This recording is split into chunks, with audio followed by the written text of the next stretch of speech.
and monitor what they are doing. That's just the basic of it, because there is the bagging. That's why I say it's another topic. There is the bagging, pond preparation, this, that, and all.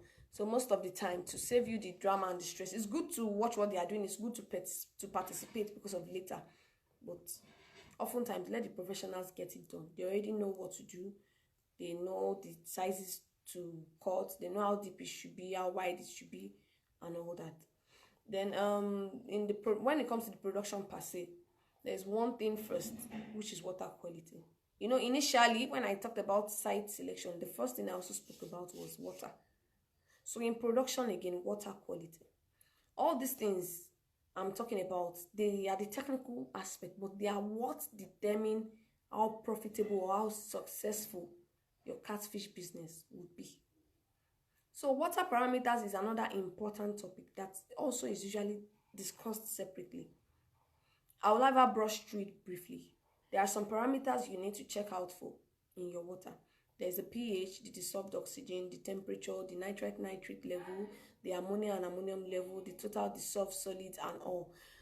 Though most of the time, grow-out farmers might not, except if the water parameters are really, really terrible. Most of the time, a grow-out farmer might not really have so much issues. But you see the hatcher.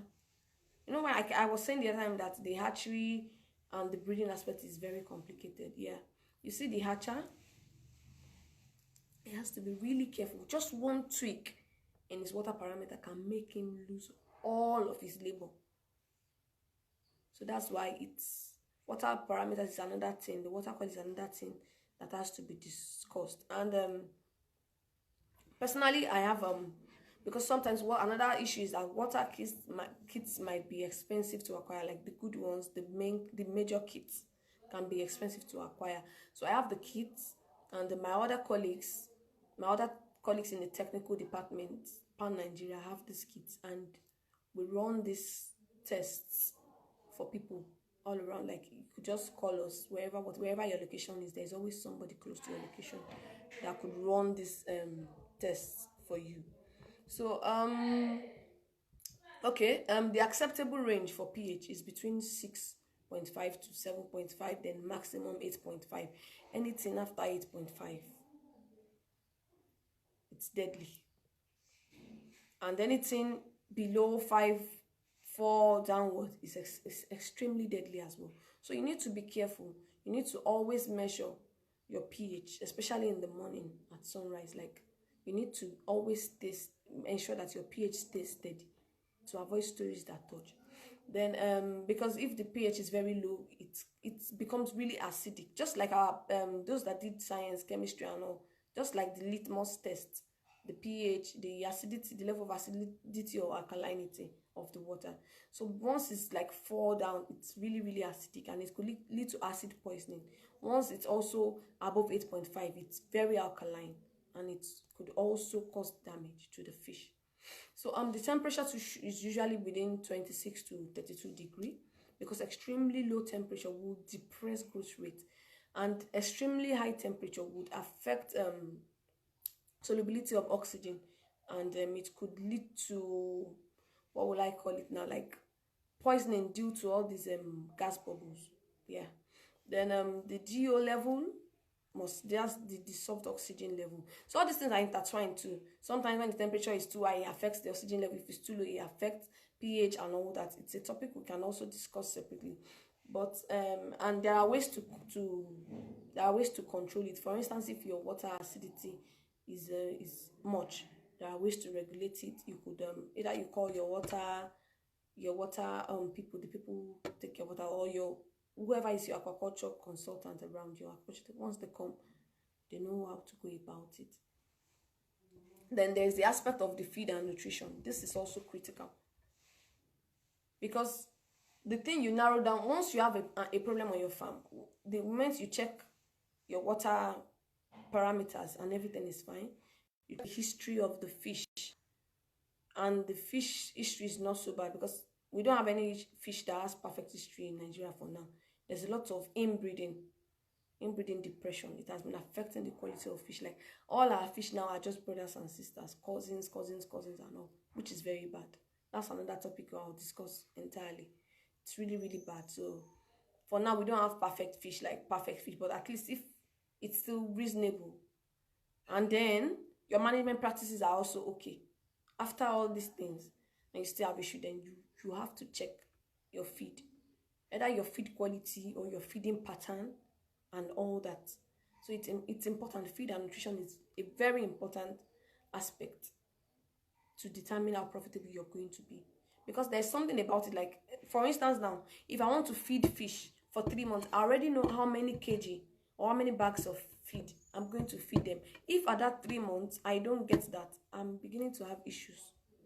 One, and it's going to affect my stocking, my cycle, my profitability, because I've planned that at 3 months I'm going to have so kg of fish. I'm going to sell them at so amount per kg, give or take, and immediately I'm done, I'm already stocking back that point to meet the number of cycles I want to have in a year. So you see how where the technicality comes in. So it's another topic that ought to be treated separately for in-depth understanding. Feeding and nutrition of fish is another science. Just as food and nutrition is to man, so is feed to animals, and of course catfish. Feed SKUs are based on both size of the feed pellet and quantity of nutrient. That is, there's what we call SKU in feed, like 2 mm, 1 mm, 4 mm, 6 mm. It's based on two things. One, the nutrient content of each of those feed, and the size in pellets, the size of the feed. For instance, a fish is supposed to eat 2 mm feed. If I feed him 4 mm feed, one, it would hardly be able to pick it because of the sizing. Secondly, it will affect the growth because the protein content of 4 mm and 2 mm are different. That's the CP, the crude protein. They are totally different. The fat content, everything is different. So it's going to be malnourished. So that is why one of the reasons why feeding is important. And catfish at every age has a specific nutritional requirements, just like you feed new babies with special formulations containing lots of protein and fortifications. Your fish seeds need specially formulated hatchery feed as well, and they come in varying SKUs. The fry powder, the 0.0 something mm down to 1 mm. And the major popular sizes in the market we have the crumble powder, we have the 0.1 to 1 mm, mostly used in the hatchery. We have the 1 to 2 mm, mostly used also for the juveniles, the ones you're preparing to take to the major pond. Then we have the 3 mm. Then we have the 4 mm. Some people have it as 4.5 mm. We have the 6 mm. We have sometimes in some companies one is 8 mm, while some is 9 mm. And we have the broodstock feed as well. It's usually that size too, that 8 or 9 mm size. But the content is different. The content is for gonad development, for reproductive development, for broodstock fish that you want to use to hatch. So based on production techniques also, we have extruded floating fish feed made in big high-tech facilities, like that of where I work, like very big high-tech facilities, multi-million-dollar facilities. Those ones have complicated techniques that produce the feed. It's coated, it's high extruded and all that. Then we have the regular pellets that small scale farmers or small scale businessmen make, probably in their small factories or small backyards. And scientifically anyway, there have been some advantages of extruded extruded feed, and which has been that one is usually hygienic due to the high heat that those factories use, the high heat in the machines that the feed goes through. So the high heat kills the microbes, because when you're formulating, mixing feed and all, there will be some microorganisms from the raw materials. So the high heat kills microbes. Then the floatability for consumption and monitoring, and to prevent waste, you're able to see all the feed you poured is floating. You're able to see the reaction of the fish to the feed. That's another advantage. Then the quality usually comes higher, of course, because of the higher technology used, and the nutrient rate is all due to the kind of raw materials that most of the companies use. Yeah, so the quality of the feed is usually regarded as high. Then it's more economical if you calculate your feed conversion ratio, which is your FCR. Most of the time when you pour 2 kg of the floating feed in water, you're so assured that they're eating like your fish consumes almost 2 kg, if not 2 kg. But when you pour 2 kg of the other pelletized feed in the water, you might realize that maybe just 1 point something kg was consumed, and the rest either dissolved into the water, settled at the base and all that. And of course, less pollution of water, because the nutrients are more binded, and the ingredients are more binded, and the fish consume them more. Like almost everything on the water, all things being equal, if the fish are not sick or something, then there's the less stress for the farmer. It's stressful for the farmer going to buy raw materials, going to kill at the feed formulator's shop and all that. It's that's another issue. There's another classification again of feed, and it has to do with the economic categories. We have the premium feed, we have the standard feed, we have the economy feed. Yeah. So most of the time, oftentimes the farmer would have to use each of these feed at some point or the other. Because for instance, you can't be a hatcher and be formulating feed by yourself for hatchlings. Of course, you would use the premium feed to feed them. Then we have the standard feed, which almost everybody would be able to afford. Now, the thing about the standard feed is almost everybody will have to afford it, especially from the beginning, maybe 2 to 4 mm. But at some point, some farmers now don't really have the financial capacity again to continue with the standard feed. Then they go for the economy feed. They use it to finish till harvest. So and the FCR is the percentage quantity of feed consumed by a given number of fish, which they convert to body weight. It simply means the feed consumption to achieve a certain kg of weight over the weight gained. That is, for instance, if you have 1,000 fish in a pond and they eat 1,500 kg of feed, to achieve 1,200 kg of body weight, that's 1.5 divided by 1.2. That's 1.25, equivalent to 1.3. So now the ratio is 1.3 to 1. They consumed that's to get each 1 kg of fish, that fish has consumed 1.3 kg of feed. Because this is important if you want to know your level of profitability, you have to know your feed conversion ratio. That's all the introduction I've been making about feed. That is where it's going. And not just that, the 1 kg of fish ate 1.3 kg of feed also. You have to also put into cognizance how much it had cost you to acquire 1.3 kg of feed. That is also put into consideration. That is when you'll be able to calculate if you're running at profit or you're running at loss. So now I go to farm management. Another thing that is going to determine your profitability as a catfish farmer. Some farmers will still not break even when God has given them natural water in their farm and they've been able to get good feed. Why? Because their management practices are poor. And management practices span across every human activity carried out on the farm. It includes handling, it includes feeding, it includes biosecurity, it includes record keeping. Every activity that goes on your farm is your management practice. The kind of system you use to feed them, the kind of system you use to bring in foreign materials from another farm or from the market to your farm. A lot of things happen. So I'll talk specifically about biosecurity and farm record keeping. Yeah, it's part of the management practices. Biosecurity involves the practices, the procedures, and policies used to prevent the introduction and spread of disease-causing organisms. Yeah, as well as many aquatic invasive species. We have the zebra mussels, rusty crayfish, we have the viruses, we have the fungi, and the parasites. All these are disease-causing organisms. And fish disease continue to be one of the greatest causes of economic loss. So you see where the importance comes in. You want to be profitable. If you had, for instance, you had grown, God forbid, you've grown your fish to 3 months, and just 2 days to the off-taker comes, you have a disease outbreak and you lose majority of the fish, or the fish lose weight because of the sick, you were treating them and all. You were unable to feed them because you needed to treat them to prevent stress. They'll lose weight. If some of your profit has reduced.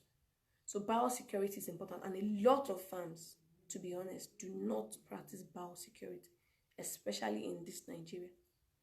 So many farms. I think it's even, I'll give kudos to the poultry farmers, to be honest. I think we have a greater percentage of poultry farmers practicing biosecurity than catfish farmers. Yeah. Um. Okay. Diseases cause economic loss for the industry, accounting for millions of dollars in annual losses to many fish producers. While some fish pathogens are well-known problems, other diseases are emerging or spreading to previously unaffected areas. Outbreaks can happen rapidly and spread quickly, often resulting in high mortalities. It is difficult to predict when disease might occur. However, the routine use of biosecurity measures can reduce the risk of introduction and economic impact of this disease. I don't know if the admin of this group can allow me later on to come back and talk about biosecurity. I would also be talking about biosecurity on one of my Instagram live sessions very soon. I'll be bringing one of my colleagues who will be talking about biosecurity. It's really important. It affects farmers' profitability. It affects the economy generally, and it leads to depression and emotional and psychological issues also to farmers. If you've seen a big farm that has been plagued by disease, you'd understand what I'm trying to say. So it's really important. It's a different topic on its own to be treated specially. So outbreaks can happen rapidly and spread quickly, often resulting in high mortalities. It's really difficult to predict when the disease will occur, but a lot of things can be done to prevent disease or to prevent high impact caused by disease. That's one. So, however, the routine use of biosecurity measures can reduce the risk of um, economic loss. Then, another thing I would like to talk about in farm management before I take my leave is farm record is a document or books used to keep account of different activities, events, materials, expenses, feed, consumption, etc. So I know, in fact, most of the farms I go to, they don't have farm record.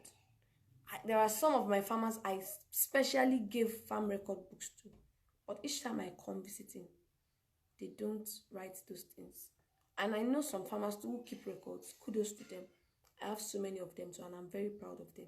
It has really helped us a long way, especially when there is a disease outbreak or there's a problem or they're complaining about their feed quality or something. We are able to use it. It's just like you going to the hospital, the doctors have been attending to you for 2 months. Then, what do they call this? Resident doctor, a specialist comes and wants to review your case.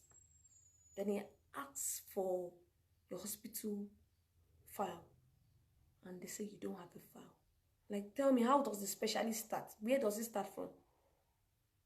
It's a history book. It tells us a lot of things that we ordinarily wouldn't have been able to know. And it's very simple to do. Just input every day. All this data, all these statistics that WHO, this give us, NCDC give us, is because they do daily recording. If not, they won't be able to share statistics. So we need to start doing things different from the old if we really want to break even in catfish production or in the value chain. This is especially for my farmers who are into production. You need to keep record. Farm record is a document that has to be kept. So regarding the farm operations and expenses and all that, you need to record them. And now everyone is screaming profitability, but how can you even ascertain whether you're running at a profit or a loss if you are not keeping record? Record is information that has been systematically and carefully collected and appropriately stored for intended use. To be able to run any business successfully, carefully throughout, properly collected and kept records are a must. For the purpose of keeping track, for the purpose of decision making, and so many other things in business, you need to keep record. Comprehensive and well-kept records must be available. There are ready-made farm records book, which like I said, we've given to farmers, courtesy of Ola, to our farmers. I don't think we have any more again. I don't know, but if I look around, I could see one, and I would have just shared it, but maybe some other time. So you need to keep farm record. in order to be a successful catfish businessman. And the major importances of farm record are determination of profitability of various techniques. For instance, I could, like I said, this thing is like practical, it's like experiment. I could run 3 different systems of production on my farm, keep record, so that I will know which was more profitable, so that I will know that in my next sessions I'll be applying this system. Improve farm operations, that's another advantage. It's the effect of management changes on production and farm economics also. It gives you an insight into the effect of these management changes on production. For instance, I changed my farm manager. For instance, I changed my source of water. All these things, they are very important. And your farm record will be able to tell you if they were profitable to your business or not. It helps you to project your productivity. It helps you to trace disease history and have a biosecurity plan. You're able to know the most major vectors of disease on your farm. You're able to know when you had the disease the most. You're able to know what happened and all that. It helps you to do that. Then it helps you to preserve institutional memory for future reference. Like the last IG Live session I had, I brought in Professor Matthew Tan. He's a professor in aquaculture from Singapore. He said something. He said there were some things about discussing, and he said not because of us now, but because of our children and our children's children. Yeah, some things are just important.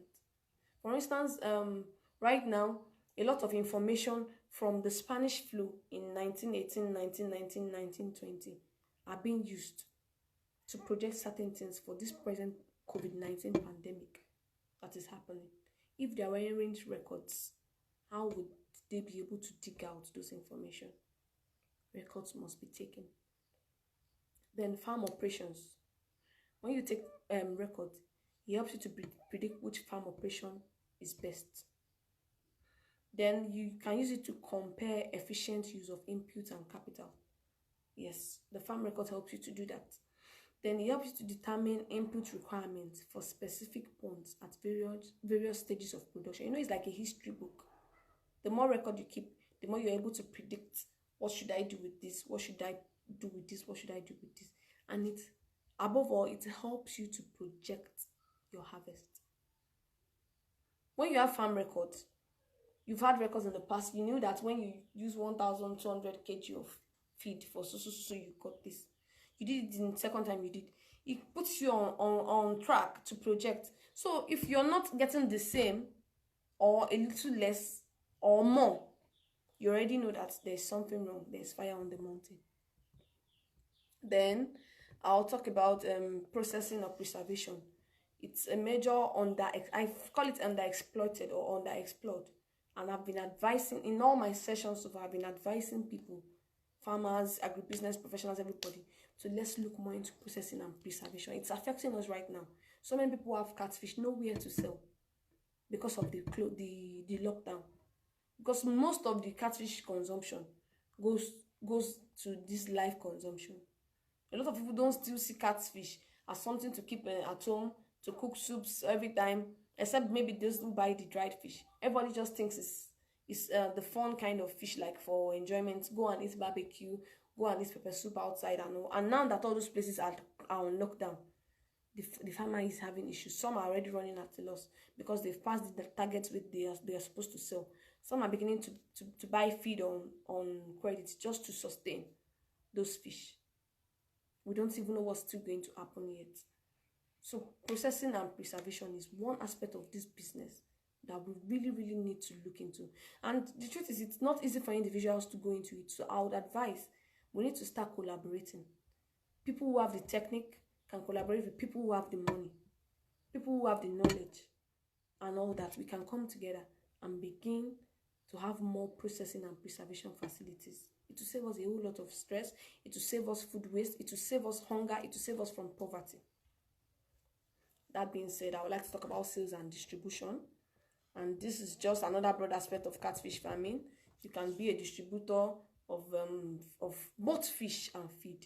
You can also partner with feed producing companies to distribute feed for them and make lots of profit out of it. And of course, packaging and presentation. it will go a long way to give you an edge in this sector. So that's basically it for today. Thank you for coming and thank you for listening.